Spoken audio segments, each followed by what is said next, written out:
Hi friends, எல்லாருக்கும் வணக்கம். இன்னைக்கு பிக் பாஸ்ல பாத்தீங்கன்னா அப்சரா தான் எலிமினேட் ஆகி வெளியே போயிருக்காங்க. ஆக்சுவலி பாத்தீங்கன்னா நம்ம அக்கா அரோராவை தான் தூக்க வேண்டியது. அரோரா அக்காவால பிக் பாஸ் பாத்தீங்கன்னா பேசும் பொருளா ஆயிருக்கு. இன்னைக்கு எல்லாரும் கழுவி ஊத்தினாலும் பிக் பாஸ டிஆர்பி ரேட்டிங் பாத்தீங்கன்னா இன்க்ரீஸ் ஆகிட்டு தான் இருக்கு. வியூவர்ஸும் அதிகமாயிருக்காங்க.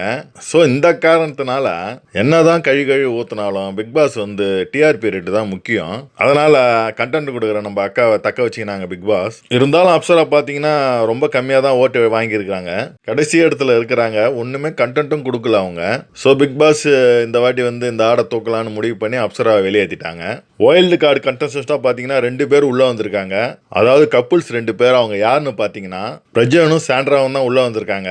பிரஜன் பாத்தீங்கன்னா ரொம்ப வருஷத்துக்கு முன்னாடியே நல்ல ஃபெமிலியரான ஃபேஸ் தான். எல்லாருக்குமே தெரிஞ்ச முகம் தான் நம்ம பிரஜன். இவர் எப்படி ஆட்டத்தை கொண்டு போவாருன்னு நம்ம பொறுத்திருந்து பார்ப்போம். எல்லாருமே தீபாவளியால எலிமினேஷன் இருக்காதுன்னு எல்லாருமே நினைச்சோம் சார் அப்படின்னு ஃபீல் பண்றாங்க.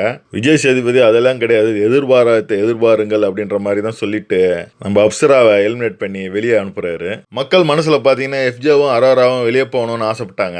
ஆனா பிக் பாஸ் என்ன நினைச்சாருன்னா லவ் கண்டென்ட் கொடுக்கவும் ஆபாச பேச்சு பேசவும் அடிதடிக்கு எஃப்ஏ வேணும்னு நல்ல கண்டென்ட் கிடைக்குதுன்னுட்டு உள்ளே வச்சுக்கினார் நம்ம பிக் பாஸ். மக்கள் நீங்க என்ன நினைக்கிறீங்க இந்த எலிமினேஷனை பத்தி? மறக்காம கமெண்ட்ல கமெண்ட் பண்ணுங்க. நன்றி. அடுத்த வீடியோல உங்களை சந்திக்கிறேன். பாய்.